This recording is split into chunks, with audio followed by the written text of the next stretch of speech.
আপনি কি নাক ডাকেন? জানি স্বীকার করবেন না, কিন্তু নাক আমরা কম বেশি সবাই ডাকি। আপনারা কি জানেন নাক ডাকা থেকে স্ট্রোক হতে পারে? হ্যাঁ, একদম তাই। নাক ডাকা থেকে যেমন স্ট্রোক হতে পারে, সেরকমই নাক ডাকা থেকে হার্ট ফেলিওর, এমনকি কার্ডিয়াক অ্যারেস্ট বা হার্ট অ্যাটাকও হতে পারে। আজ আমরা এই নিয়ে আলোচনা করব। নমস্কার, আমি doctor Sabyasachi Saha, consultant brain and spine surgeon. আজকে আমাদের আলোচনার বিষয় অবস্ট্রাকটিভ স্লিপ অ্যাপনিয়া। এটি এক ধরনের ব্যাধি যেটা আমাদের এই নাক ডাকা থেকে শুরু করে আমাদের স্ট্রোক পর্যন্ত হতে পারে। অনেকেই কিন্তু নাক ডাকে। অনেক ওয়াইফ কমপ্লেন করে যে তার স্বামী নাক ডাকছে এবং নাক ডাকতে ডাকতে হঠাৎ যেন আটকে যাচ্ছে, আবার শ্বাস নেওয়া শুরু করছে। এই সম্পূর্ণ প্রবলেমটাকেই কিন্তু অবস্ট্রাকটিভ স্লিপ অ্যাপনিয়া বলা হয়। মানে অবস্ট্রাকশন কোথাও একটা হচ্ছে, যার জন্য আপনার এই যে ঘুম বা স্লিপের মধ্যে অ্যাপনিয়া হচ্ছে। অ্যাপনিয়া মানে যে আপনার শ্বাস প্রশ্বাসটা বন্ধ হয়ে যাচ্ছে। এবার আসি, কাদের এই রোগ হয়?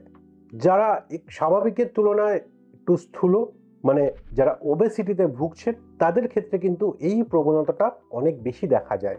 যদি আমরা প্যাথোফিজিওলজি বা এর পিছনে কি কারণ রয়েছে সেটা দেখি, তাহলে আমরা দেখতে পাবো যে ঘুমানোর সময় আমাদের এই যে শ্বাসনালী সেটা ব্লক হয়ে যায়, যার ফলে পর্যাপ্ত পরিমাণে অক্সিজেন আমাদের ফুসফুসে পৌঁছাতে পারে না, এবং সেখান থেকে আমাদের যে অর্গ্যানস যেমন ব্রেন, কিডনি, হার্ট, সেগুলোতে কিন্তু অক্সিজেন ঠিকমতো পৌঁছায় না, এবং ব্রেন তখন সেন্স করে যে কোনো একটা এমার্জেন্সি কন্ডিশন হয়েছে, এবং যার জন্য কিন্তু স্ট্রেস হরমোন রিলিজ হয়, মানে কর্টিসল হরমোন রিলিজ হয়। এবং তারপরে যেটা হয়, একটা হঠাৎ করে একটা রেসপিরেটরি ড্রাইভ আসে, এবং যেটা হয় কি, উনি যখন শ্বাসটা বন্ধ হয়ে গেছিল সেটা আবার যেন ধরফর করে উনি জেগে ওঠেন। তো এই রকমের একটা সাইকেল চলতে থাকে পুরো রাত জুড়ে। এবং এই ধরনের রোগীদের যেটা দেখা যায় যে সারাদিন একটা ঘুম ঘুম ভাব থাকে, যেন কোনো কাজেই এনার্জি পাচ্ছেন না।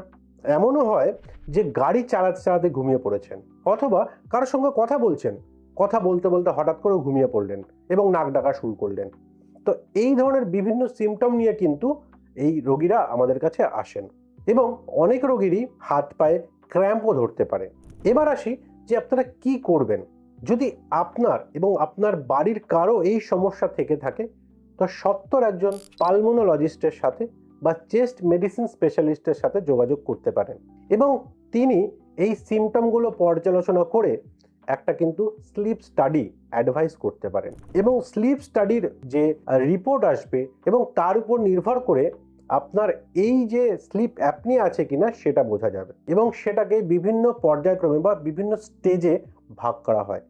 আপনার যদি এই অবস্ট্রাকটিভ স্লিপ অ্যাপনিয়া থাকে, তখন কিন্তু আপনার যে পালমোনোলজিস্ট, উনি একটা সিপ্যাপ মেশিনের কথা বলতে পারেন। মানে এই মেশিনের কাজটা এরকম যে ঘুমানোর সময় আপনার যে শ্বাসনালীটা বন্ধ হয়ে যাচ্ছিল সেটাকে পজিটিভ প্রেশার দিয়ে ওপেন করে রাখা, এবং যার ফলে আপনার ফুসফুসের মাধ্যমে বাকি অর্গানগুলোতে অক্সিজেন পর্যাপ্ত পরিমাণে পৌঁছাবে। কারণ যদি পর্যাপ্ত পরিমাণে অক্সিজেন না পৌঁছায়, হার্টের উপর প্রেশার পড়বে, হার্টকে বেশি মাত্রায় কাজ করতে হবে, সেখান থেকেই হার্ট অ্যাটাক বা হার্ট ফেলিওর এবং স্ট্রোকের সম্ভাবনা অনেকাংশেই এই ধরনের রোগীদের বেড়ে যায়।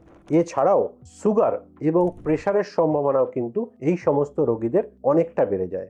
যদি আপনার এবং আপনার বাড়ির কারো এই সমস্যা থেকে থাকে, আমাদের কমেন্টে জানাতে ভুলবেন না, এবং এই ভিডিওটা যতটা সম্ভব ততটা শেয়ার করুন। নমস্কার।